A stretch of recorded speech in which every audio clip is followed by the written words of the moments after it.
दोस्तों, भारत के सबसे बड़ी पार्टी जो कि सबसे पुरानी पार्टी भी है कांग्रेस। और वही कांग्रेस जो आज के समय में बीजेपी के कार्य को सबसे पहले इनकार करते हैं और सबसे पहले कहते हैं कि वो पार्टी ऐसी पार्टी है जो हमेशा देश के पैसे को अन्य देश में जाकर के बांटने का काम करते हैं, बर्बाद करने का काम करते हैं। यानी कि हमेशा से कांग्रेस पार्टी बीजेपी पर आरोप लगाते आए हैं। लेकिन आज कांग्रेस के एक ऐसी नेता जिनके घर से 300 करोड़ से भी ज़्यादा पैसे की जो बरामदी हुई है और साथ साथ उसके ऊपर लगभग 10 घोटाले के आरोप भी हैं। तो इसीलिए हम कहते हैं ना कि 2024 के लोकसभा चुनाव से पहले केंद्र सरकार सभी घोटालेबाज को जेल में डाल करके ही छोड़ेंगे। और इसका सिलसिला अब आपको देखने को मिल रहा है। जहां जहां बीजेपी की सरकार बन रही है वहां वहां तमाम घोटालेबाज को घोटाले की श्रेणी से बाहर निकालने का काम कर रही है। कांग्रेस के राज्यसभा सांसद धीरज साहू का ठिकाने पर जो है आईटी की 10वीं के बाद मिले केस से हर जगह हड़कंप है। खास तौर से अगर देखा जाए तो इस कार्रवाई में कई रिकॉर्ड्स टूटने का भी अनुमान लगाया जा रहा है।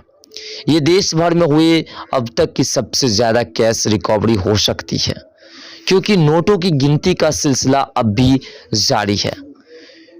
हालांकि ये दबिश और उड़ीसा की टीम के द्वारा की गई है, लेकिन इसका नाता झारखंड से है और झारखंड से जुड़ा हुआ भी है। दरअसल धीरज साहू का लोहरदगा में पैतृक निवास है, तो वहीं रांची में भी इसका आलीशान घर है और इन जगहों पर भी आईटी की टीम की दबिश हुई है। बीडीपीएल कंपनी और इससे जुड़े अन्य कंपनियों के खिलाफ आयकर विभाग की 10वीं जारी है और दबिश इस प्रकार से चल रही है और इस दबिश में 200 करोड़ से ऊपर की रकम बरामदी हो चुकी है। वहीं इसके साथ ही ये आंकड़ा 300 करोड़ तक बढ़ने की उम्मीदें हैं, क्योंकि कैश की गिनती अब भी जारी है। एजेंसियों द्वारा अब तक हुई कैश रिकवरी के सारे रिकॉर्ड्स टूटने के कगार पर है। जानकारी के अनुसार सबसे ज़्यादा कैश की रिकवरी उड़ीसा के वालांगीर जिले स्थित कार्यालय से हुई है और जिस प्रकार से ये घोटालेबाज पकड़ा रहे हैं, इस हिसाब से आप अनुमान लगाए तो 2024 के लोकसभा चुनाव से पहले केंद्र सरकार का जो सपना है सभी घोटालेबाज को जेल में डालने का, वो सपना भी पूरा हो जाएगा। बता दें कि Baldev Sahu and group of companies में धीरज साहू, स्वराज साहू और राजकिशोर साहू सहित परिवार के अन्य सदस्य शामिल हैं। उड़ीसा का कारोबार दीपक सहकारी और संजय साहू संभालते हैं। धीरज साहू तीसरी बार कांग्रेस से राज्यसभा सांसद बने। धीरज साहू के ठिकाने पर हुई छापेमारी के बाद एक बार फिर झारखंड का नाम भ्रष्टाचार की कहानी में शामिल हो गया है, जो कहीं ना कहीं झारखंड की प्रतिष्ठा को तार तार कर रही है। ऐसा ही कहानी बिहार से भी सामने आएगा। लेकिन बात करें 1950 करोड़ रुपए का चारा घोटाला, झारखंड और भ्रष्टाचार का चोरी दामन का साथ है।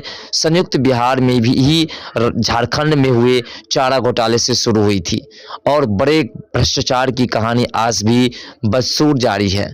चारा घोटाले में राजद सुप्रीमो लालू यादव का नाम सामने आया था। इस घोटाले में पशुओं के चारे की चोरी की गई और 950 करोड़ के इस घोटाले में 53 मामले दर्ज किए गए थे, जबकि कुल 170 आरोप बने गए थे। इस मामले का कुल खुलासा 1996 में हुआ था। वहीं बात करें तो सेल कंपनियों का 4000 करोड़ का घोटाला, इसके बाद मधु कोड़ा के मुख्यमंत्री काल में सेल कंपनियों के जरिए काली कमाई को सफेद करने का मामला सामने आया था। करीब 4000 करोड़ का ये घोटाला अपने आप में देश भर के सबसे बड़े घोटाले में से एक था। आज भी मामला अदालत में है। मधु कोड़ा को मुख्यमंत्री पद से हटाने के बाद जेल जाना पड़ा था। वही बात करें झारखंड अलकतरा घोटाला की, तो अलकतरा घोटाला झारखंड के सड़कों से जुड़ी है। ऐसे 3266 मीट्रिक टन अलकतरा की हेराफेरी की गई और ये घोटाला 1.57 करोड़ रुपए का था। वर्ष 1992 से 1994 के बीच पथ निर्माण विभाग चतरा में अलकतरा का ट्रांसपोर्ट्स हल्दिया भाया बरौनी करना था। इस मामले में संयुक्त बिहार के पूर्व पथ निर्माण मंत्री मोहम्मद इलियास हुसैन और उनके सचिव साउद्दीन बेग, खरीद एवं परिवहन विभाग के निदेशक केदार पासवान और उपनिदेशक मुस्तबा अहमद, कार्यपालक अभियंता रामनंद राम और सेक्शंस पदाधिकारी शोभा सिन्हा और ट्रांसपोर्ट्स आपूर्तिकर्ता डीएन सिंह को अदालत ने दोषी माना था और 130 करोड़ का दवा घोटाला भी सामने आया था। 130 करोड़ के दवा घोटाले का मामला भी वर्ष 2008 से 9 में सामने आया, जिसमें सीबीआई ने मामला दर्ज किया था। मधु कोड़ा के मुख्यमंत्री काल में ही ये दवा घोटाला हुआ था, जिसमें तत्कालीन स्वास्थ्य मंत्री को भी आरोपी बनाया गया था। और 34वें राष्ट्रीय खेल घोटाला भी सामने है। रांची में आयोजित हुए 34वें राष्ट्रीय खेल घोटाला 28 करोड़ 34 लाख रुपए का है। इसमें ऊंची कीमत पर बिना टेंडर्स खेल सामग्री की खरीद सहित कई अन्य मामले शामिल है, जिसे लेकर के भी सीबीआई मामले की जांच कर रही है। और ये सभी घोटालेबाज अभी तक जो है चुप्पी साधे हुए हैं और इस पर केंद्र सरकार की नजरें हैं और 2024 के लोकसभा चुनाव से पहले सभी को जेल में डालने की पूरी प्रक्रिया चल रही है।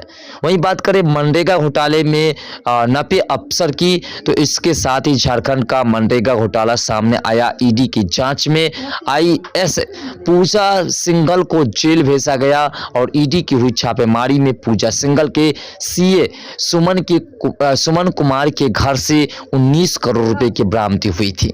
वहीं बात करें 1000 करोड़ का खनन घोटाला, तो ये भी घोटाला कोई कम नहीं है। अवैध खनन मामला ईडी की जांच ने साहिबगंज जिले में ही 1000 करोड़ के अवैध खनन का मामला सामने आया। मामले में ईडी की गिरफ्त में आने वाले बड़े नामों में पावर ब्रोकर्स प्रेम प्रकाश, पंकज मिश्रा भी शामिल है। तो इसमें निलंबित आईएएस पूजा सिंघल की भूमिका भी अहम रही है। इस मामले की जांच भी ईडी के द्वारा की जा रही है। इस मामले में राज्य के मुख्यमंत्री हेमंत सोरेन से भी ईडी ने पूछताछ की है और हेमंत सोरेन भी जेल जा सकते हैं। अब है 400 करोड़ का लैंड स्कैम। राजधानी रांची में लैंड स्कैम मामला भी काफी चर्चित है। रांची की कई जमीनों का फर्जी दस्तावेज तैयार कर उसे बेचने के मामले का खुलासा ईडी के द्वारा किया गया और इसमें आईएएस छवि रंजन, व्यवसायी विष्णु अग्रवाल, अमित अग्रवाल, दिलीप घोष सहित कई आरोपी को ईडी ने गिरफ्तार किया। ये घोटाला भी करीब 400 करोड़ के आसपास के होने की बात कही जा रही है। वही इस मामले में वर्तमान मुख्यमंत्री हेमंत सोरेन को भी ईडी ने पूछताछ के लिए 5 बार समन्वित किया है। हालांकि इसमें अभी भी ईडी की जांच चल रही है और हेमंत सोरेन को जेल में डालना तो तय है। इसी बीच बात करें और नई शराब नीति में घोटाला, तो नई शराब नीति को लेकर के भी भ्रष्टाचार की आहट है और उस लेकर के भी ईडी जांच कर रही है। मामले में ईडी ने 32 ठिकाने कर को छापेमारी की थी और वहीं इस मामले में एक बड़े रक्षदार योगेंद्र तिवारी को गिरफ्तार किया है। वहीं इस मामले में कई अधिकारी भी ईडी के रडार पर है। और हम आपको बता दें, जो 10 बड़े घोटाले हमने आपको गिनती करवाए, इन तमाम घोटालेबाज को केंद्र सरकार 2024 के लोकसभा चुनाव से पहले जेल में डालेंगी। ये पूरी तरह से सच साबित होगा, ये आप देख लीजिएगा और इसका जीता जागता उदाहरण आपको देखने को मिल रहा है। किस प्रकार से जो है लगातार घोटालेबाज के घर पर छापेमारी हो रही है और धीरज साहू किस प्रकार से फंस चुके हैं ईडी और सीबीआई की गिरफ्त में। फिलहाल इन तमाम घोटालेबाज को आप सपोर्ट करते हैं या फिर इनके अगेंस्ट में है, कमेंट सेक्शन में अपना राय जरूर दीजिएगा। तो मिलते हैं नेक्स्ट वीडियो के साथ, तब तक के लिए बाय। जय हिंद, जय भारत, जय बिहार, जय मिथिला, जय सनातन।